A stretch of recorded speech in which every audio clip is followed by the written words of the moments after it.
Hi friends, welcome to my channel. Latest updates and reviews కోసం మా ఛానల్ని subscribe చేసుకోండి. పక్కనే ఉన్న బెల్ సింబల్ని క్లిక్ చేసి ఆల్ ఆప్షన్ని సెలెక్ట్ చేసుకోండి.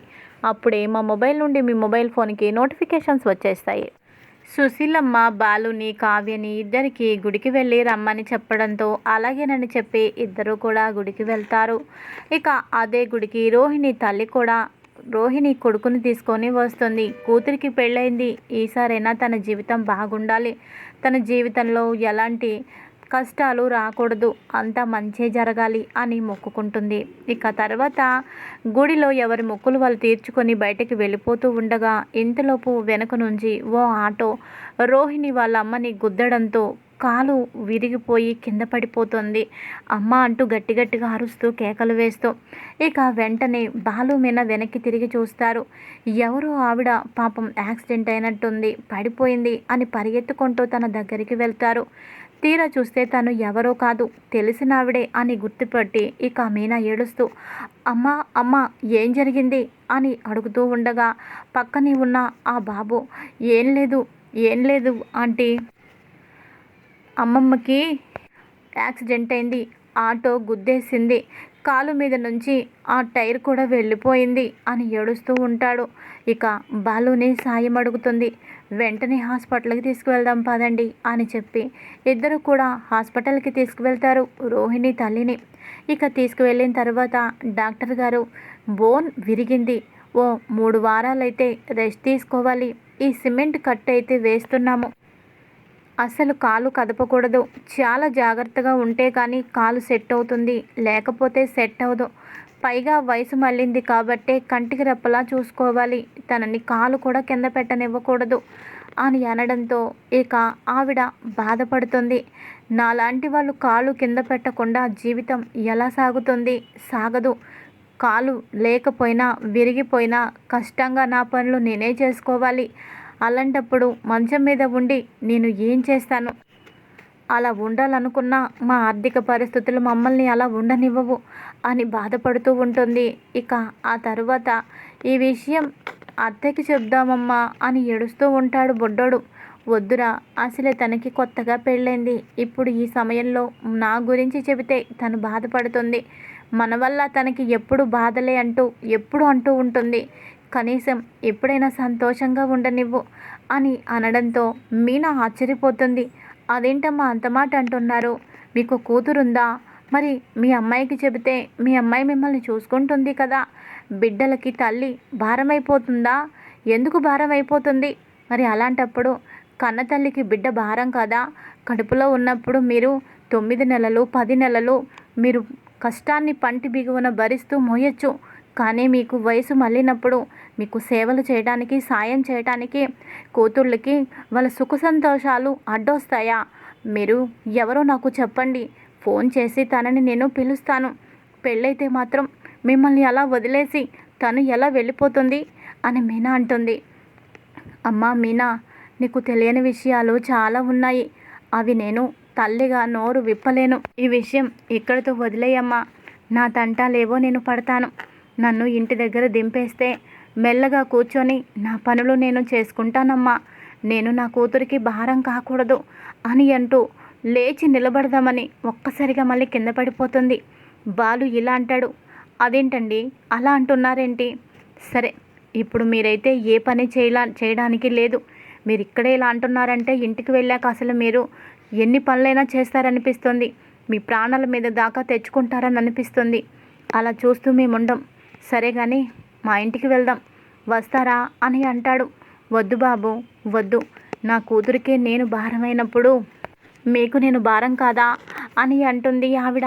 అప్పుడు మీనా అలా అంటుంది, మీరేమీ మాకు భారం కాదండి, ఓ 10 రోజులు మిమ్మల్ని మేము చూసుకున్నంత మాత్రాన మాకేమైనా ఆస్తులు కరిగిపోతాయా? లేదంటే లక్షలకు లక్షలు డబ్బులు ఖర్చయిపోతాయా? కాదు కదా, ఏదో మాకు వండుకున్న దానిలో ఓ ముద్ద తింటారు, మందులు వేసుకుంటారు, అంతే కదా, మనిషి అన్నాక ఆ మాత్రం సాయం చేసుకోకపోతే ఎలా అమ్మా? అయినా కూడా మీరు రాను అంటే మాత్రం ఊరుకోను అని అనడంతో ఇక బాధపడుతుంది.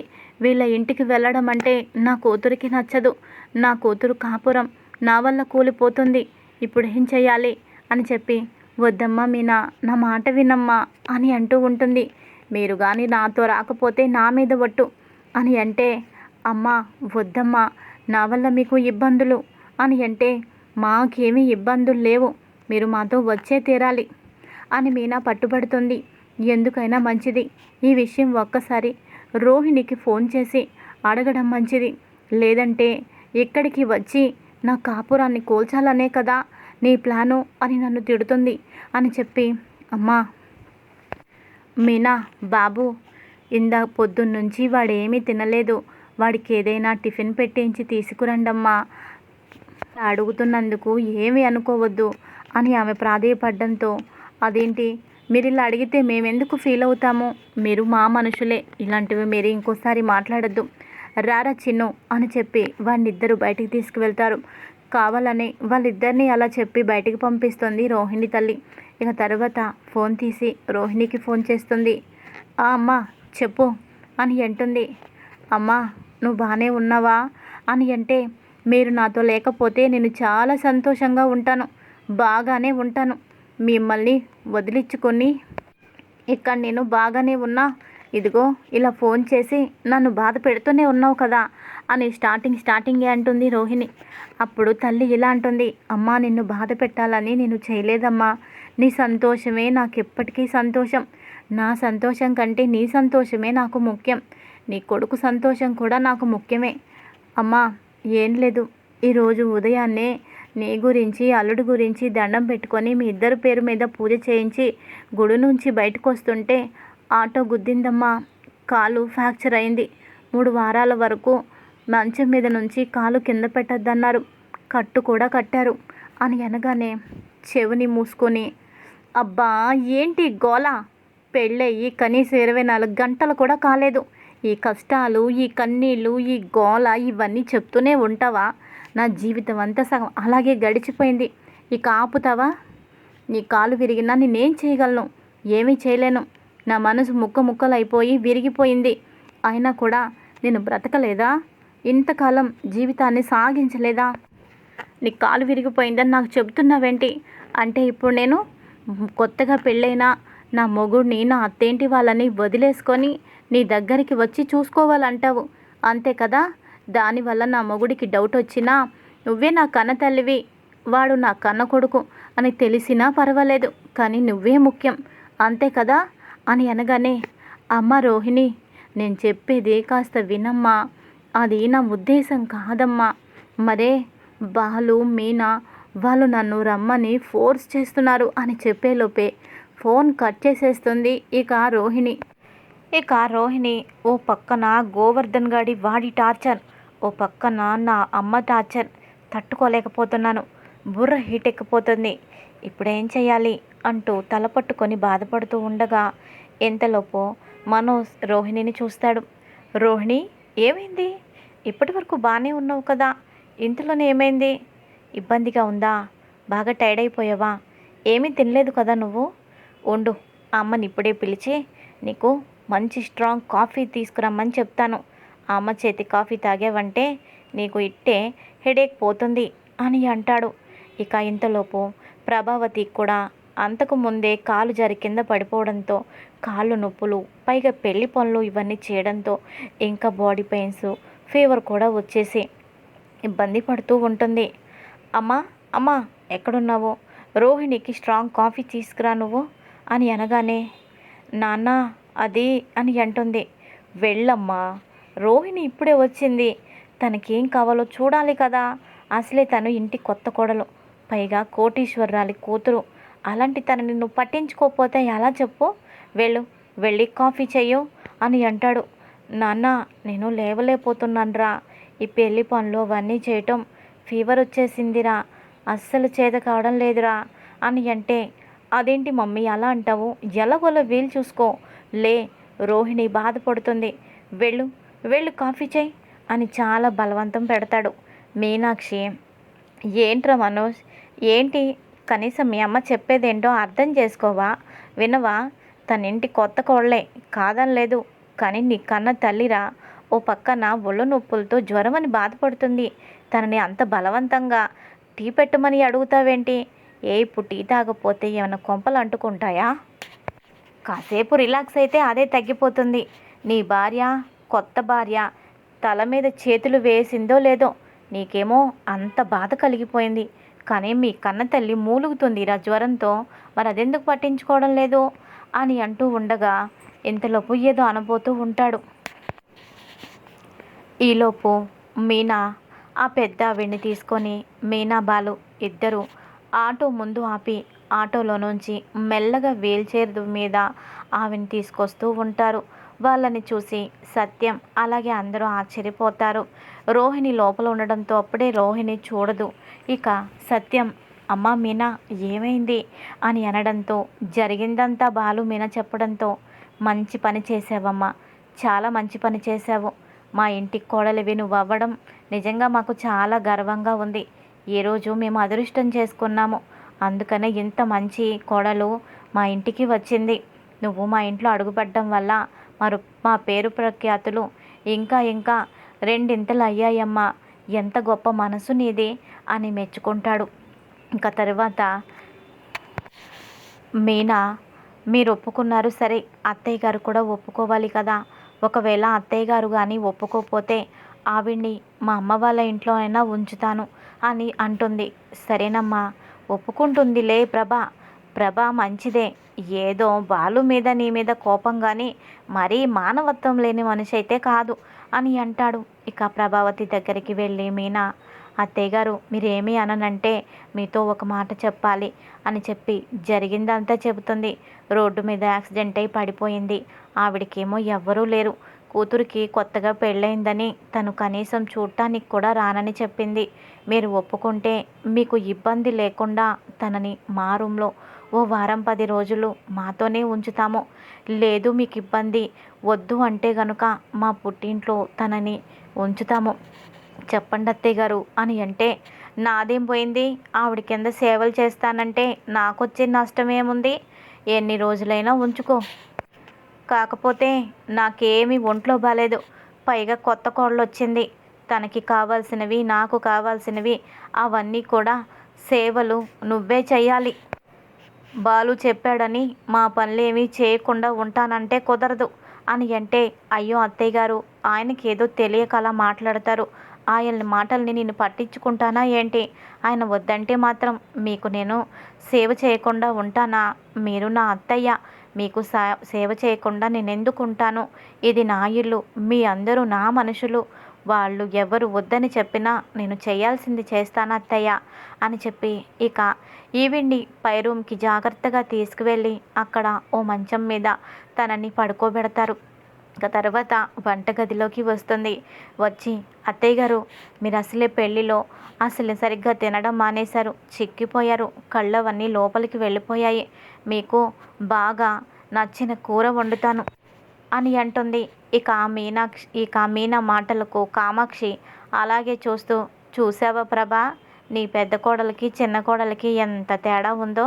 మీనాకేమో ఎప్పుడూ నీ గురించే ఆలోచన, మా మనోజ్కేమో ఎప్పుడు భార్య గురించే ఆలోచన. బాగుంది, సరిపోయింది అని అంటే ఆపుతావా? వాడేదో కొత్తగా పెళ్ళైంది కాబట్టి అలా అంటున్నాడు, లేదంటే వాడికే నేనంటే ఇష్టం అని అంటుంది. మరి అలా అయితే నీ ఆరోగ్యం గురించి ఎందుకు పట్టించుకోవడం లేదు అని అంటూ ఉంటుంది కామాక్షి. ఈలోపు మీనాతో అమ్మ మీనా, మీ అత్తయ్య గారు నువ్వు తనకి నచ్చిన కూర వండినా అనవసరం, తనేమి తినే పరిస్థితిలో లేదు, ఒళ్ళు కాలిపోతుంది, మందులు తెచ్చిచ్చే వాళ్ళు కూడా లేరు అని అనగానే అయ్యో అవునా, ఉండండి మీకు నేను సపరేట్గా వేడి వేడి సొంటి కాఫీ చేస్తాను, అలాగే నొప్పులు అవన్నీ తగ్గడానికి, ఫీవర్ అది తగ్గడానికి మందులు తెప్పిస్తాను అని చెప్పి బాలుకి మందులు తెమ్మని చెప్తుంది. ఇక బాలు కూడా కన్న తల్లికి ఒంట్లో బాలేదు అనగానే అప్పటి వరకు ఉన్న కోపం అంతా పోయి కాళ్ళు చేతులు గజగజ వణికిపోయి అమ్మకు వెంటనే తగ్గిపోవాలి, మంచి మందులు తేవాలి అంటూ ఒక్క ఉదుటున బయటకు పరిగెడతాడు. ఇక తర్వాత వేడి వేడి కాఫీ ప్రభావతి చేతికి అందిస్తుంది మీనా. తాగండి అత్తయ్య గారు, తాగండి, మీకు ఫీవర్ తగ్గిపోతుందిలే అని చెప్పి నీళ్ళల్లో క్లాత్ ముంచి ఇక తల మీద కాపడం పెడుతూ ఉంటుంది. ప్రభావతి తనని చూసి అలా ఆశ్చర్యపోయి చూస్తూ ఉంటుంది. అంతలోనే మళ్ళీ మీనా కంటే రోహిణి ఇంకా మంచిది. తను కొత్త కాబట్టే తను పూసుకోవడం లేదు. అలవాటైతే ఇంకా నాకు ఎక్కువ సేవలే చేస్తుంది. ఆ రోహిణి దగ్గర మార్కులు కొట్టేయడానికి మీనా ఇలా నటిస్తుంది అని పొరపాటుగా అనుకుంటూ ఉంటుంది ప్రభావతి. ఇక ఇదిలా ఉండగా ఇంకొక పక్కన చింటూ అత్త అంటూ పరిగెత్తుకుంటూ రోహిణి దగ్గరికి వస్తాడు. ఒక్కసారిగా షాక్ అయిపోతుంది రోహిణి. ఏంటి వీడిక్కడ అని చెప్పి, ఏంటి చింటూ నువ్వేంటిక్కడ అని గుండె ఆగిపోయినంత పనవుతుంది. అత్త అత్త అమ్మకి పొద్దున్న యాక్సిడెంట్ జరిగింది. ఇక్కడ మీనా ఆంటీ ఇంటికి తీసుకొచ్చింది. మేడ మీదే ఉంది. ఆంటీ రూమ్లోనే అమ్మ రెస్ట్ తీసుకుంటున్నారు అని చెప్పగానే గుండె ఆగిపోయినంత పనవుతుంది. ఇక్కడికి వచ్చారా అని చెప్పి షాక్ అయిపోతుంది.